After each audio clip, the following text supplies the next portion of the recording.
آج کی تقریب اللہ تعالیٰ کے فضل و کرم سے یقیناً جہاں پر خوشی اور مسرت کا پیغام لے کے آئی ہے، وہاں پر اس مرکز کے بانیان کی یادوں کو تازہ کرنے کا باعث بھی بنی ہے۔ حضرت علامہ احسان اللہ دہیر رحمۃ اللہ علیہ کا یہ خواب تھا کہ یہ مرکز دعوت قرآن و سنت کا ایک عظیم الشان مرکز بن جائے۔ اب اپنی زندگی کے آخری ایام میں اس جگہ کو خریدنے کے بعد اللہ تبارک و تعالیٰ کی بارگاہ میں ہر اعتبار سے بہت زیادہ شکر گزار تھے، لیکن حضرات گرامی قدر اللہ تبارک و تعالیٰ کو کچھ اور ہی منظور تھا۔ آپ نے یہاں پر ایک تراویح پڑھائی، 1 سال خلاصہ قرآن بیان کیا، اور اگلے برس رمضان کی آمد سے قبل ہی اس دنیا فانی کو کوچ کر گئے، وفات پا گئے۔ حضرات گرامی قدر ان کے چلے جانے کے بعد یہ ذمہ داریاں بہت سے علماء نے اس مرکز میں خدمات کی انجام دیں، جن میں سر فہرست حافظ عبدالغفار المدنی حافظہ اللہ کا نام نامی شامل ہے۔ ان کے چلے جانے کے بعد یہ ذمہ داری میرے ناتواں کندھوں کے اوپر پڑی۔ اللہ تعالیٰ کے فضل و کرم سے جو تھوڑی بہت دین کا فہم و شعور میرے پاس تھا، اس کو مد نظر رکھتے ہوئے اللہ تبارک و تعالیٰ کے دین کی دعوت بھی دیتا رہا۔ کتاب و سنت کی نشر و اشاعت کے لیے اپنے آپ کو وقف یہ رکھا۔ الحمدللہ جمعے کے اجتماعات ہوں یا رمضان کا اجتماع، مرکز لارنس روڈ ہر اعتبار سے ترقی کی منازل کو طے کر رہا ہے۔ میں اپنے بڑے بھائی، بزرگ اور مشفق مہربان عالم دین مولانا عبدالعزیز نورستانی حافظہ اللہ کے سامنے اس بات کو تحدیث نعمت کے طور پر رکھنا چاہتا ہوں کہ الحمدللہ مرکز لارنس روڈ پر سالانہ اعتکاف کرنے والے مرد و خواتین کی تعداد 500 سے زیادہ ہوتی ہے، جو اس بات کی دلیل ہے کہ لوگوں کے دلوں کے اندر اس مرکز کی بڑی قدر موجود ہے۔ مرکز کی اس قدر کی بہت بڑی وجہ یہ ہے، گو ہم ناتواں ہیں، گو ہم ضعیف ہیں، گو ہم کمزور ہیں، گو ہم بے بس و بے کس ہیں، لیکن اللہ تبارک و تعالیٰ کی دی ہوئی توفیق کے ساتھ ہمیشہ حق بات کہنے کی کوشش کی ہے، اور اس ضمن کے اندر نہ کسی ملامت گر کی ملامت کی پرواہ کی ہے، نہ تانا زن کے تانے کو دل میں جگہ دی ہے۔ ہمیشہ ایک ہی بات کی ہے، فلسفے کو چھوڑو، پراپوگنڈے کو چھوڑو، شور و غوغا کو چھوڑو، اگر اختیار کرنا ہے کامیابی کے لیے رب کے قرآن کو اختیار کرو یا کملی والے کے فرمان کو اختیار کرو۔ ہم نے یہاں پر جدیدیت کے لمبرداروں کا بھی رد کیا، الہاد کے پرستاروں کا بھی رد کیا، ہم نے یہاں پہ تقلید جامد کا بھی رد کیا، ہم نے یہاں پر اعتقادی اور فکری کمزوری کا شکار لوگوں کو اللہ کے فضل و کرم سے صحیح عقیدے کا درس بھی دیا، تعارف بھی کروایا۔ میں اس موقع پر تحدیث نعمت کے طور پہ یہ بات بھی کہہ دینا چاہتا ہوں کہ اللہ تعالیٰ کے فضل و کرم سے مرکز ہادہ کے استاد، یہاں کے تمام کا تمام سٹاف، یہاں کے قرائے کرام اللہ کے فضل و کرم سے صبح سے شام تک طلباء کی جہاں پہ تعلیم کے فریضے کو انجام دیتے ہیں، وہاں پر نبی کریم صلی اللہ علیہ وسلم کے علم کے وارث ہونے کے ناطے اللہ کے فضل و کرم سے ان کے تزکیے کا بھی بندوبست کرتے ہیں کہ نبی کریم صلی اللہ علیہ وسلم کا منہج یہی تھا، یعلمہم الکتاب والحکمہ ویزکیہم، کہ حضرت رسول اللہ نے کتاب اللہ کا بھی سبق دیا جو قرآن مجید کے اندر بھی موجود ہے اور احادیث طیبہ کے اندر بھی موجود ہے، اور حکمت کا بھی درس دیا جو قرآن مجید کے اندر بھی موجود ہے اور احادیث طیبہ کے اندر بھی موجود ہے، ویزکیہم، اور آپ نے رب کے فضل و کرم سے لوگوں کے دلوں اور دماغوں کو پاک اور صاف بھی کیا، حرص سے پاک، نفاق سے پاک،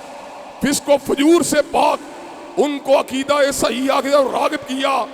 اور آج ہم یہ بات علی وجہ البصیرت کہہ سکتے ہیں، انفرادی کامیابی ہو یا اجتماعی کامیابی، وہ جبھی حاصل ہوگی جب ہم کتاب و سنت کے جھنڈے کو اٹھا کے میدان عمل میں آ جائیں گے۔ اللہ تعالیٰ کے فضل و کرم سے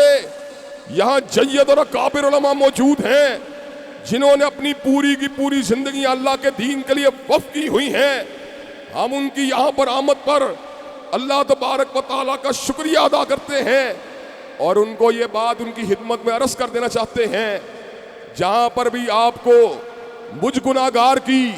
میرے بیٹوں کی، میرے دوست کی، میرے ساتھیوں کی ضرورت ہوگی، انشاءاللہ ہم گناہگار لوگ دین کی سربلندی کے لیے جہاں پر آپ بلائیں انشاءاللہ ہم آپ کے پیچھے آنے کے لیے تیار ہیں انشاءاللہ۔ حضرات گرامی قدر، جو بات تعلیم و تربیت کے ساتھ ساتھ تنظیم کے اعتبار سے بھی یہاں سے کی جاتی ہے، نہ اس میں کوئی عصبیت ہے، نہ اس میں کوئی حزبیت ہے، نہ اس کے اندر کسی کی پگڑی کو اچھالنے والی بات ہے، نہ تانا زنی والی بات ہے۔ تمام دینی اور سلفی علماء ہمارے ماتھے کا جھومر ہیں، ہمارے سروں کے تاج ہیں، اور انشاءاللہ جب تک ہم زندہ رہیں گے علماء کی تابعداری بھی کرتے رہیں گے، ان کا احترام بھی کرتے رہیں گے انشاءاللہ۔ حضرات گرامی قدر، ہمارا مقصد فقط ایک ہے، انفرادی زندگی ہو یا اجتماعی زندگی، خلوت کی زندگی ہو، جلوت کی زندگی، کاروباری زندگی ہو یا سیاسی زندگی، اللہ کا دین ہر نظام اور نظم کے اوپر غالب آنا چاہیے۔ حضرات گرامی قدر، کیا یہ کام ہونا چاہیے کہ نہیں ہونا چاہیے؟ اللہ تعالیٰ کے فضل و کرم سے آج آپ کے اس اجتماع عظیم کو دیکھ کر یقین کیجئے، تحدیث نعمت کے طور پر میں یہ بات کہہ دینا چاہتا ہوں، انشاءاللہ اگر ہم اسی ولولے کے ساتھ آگے بڑھتے رہے، اسی جذبے کے ساتھ آگے بڑھتے رہے، اسی تندنے، اسی ہمیں اور اسی زمزمے سے آگے بڑھتے رہے، تو وہ دن دور نہیں کہ حضرت علامہ شہید کا جو خواب تھا کہ ایک وقت آئے گا اسلام آباد کے ایوانوں پہ پرچم اگر لہرائے گا کالی کملی والے کا لہرائے گا، انشاءاللہ وہ دن آ کے رہے گا، انشاءاللہ وہ دن آ کے رہے گا، انشاءاللہ وہ دن آ کے رہے گا۔ لیکن کیسے آئے گا؟ جب ہم کتاب و حکمت کی تعلیم کے ساتھ ساتھ اپنا تزکیہ کریں گے اور اس دعوت کو معاشرے کے اندر گھر گھر، گلی کوچہ، شہر شہر، نگر نگر پہنچائیں گے۔ میرے لیے آج بڑی شرف کی بات ہے اور بڑی خوشی کی بات ہے کہ یہاں پر شیخ الحدیث و تفسیر مولانا عبدالعزیز نورستانی صاحب تشریف فرما ہیں۔ دادا محترم حضرت حاجی ظفر اللہ صاحب کے ساتھ بھی ان کا دوستانہ تھا، اور حضرت علامہ شہید کے اوپر بھی ان کا بڑا شفقت والا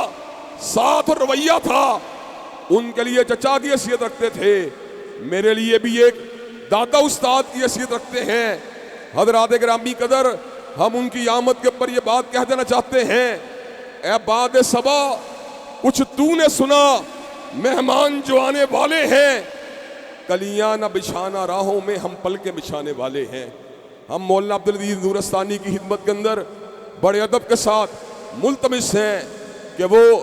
تشنگان علم اور طلباء علم کے سامنے حدیث طیبہ حضرت امام بخاری رحمۃ اللہ علیہ کی سیرت و کردار اور ان کے مناقب کے حوالے سے اپنے ارشادات عالیہ کو لوگوں کے سامنے رکھیں اور پیغام بخاری سے بھی لوگوں کو آگاہ کریں۔ انشاءاللہ جب تک ہم زندہ ہیں علماء سے علم بھی حاصل کرتے رہیں گے اور علم کو سننے کے بعد انشاءاللہ عمل بھی کرتے رہیں گے۔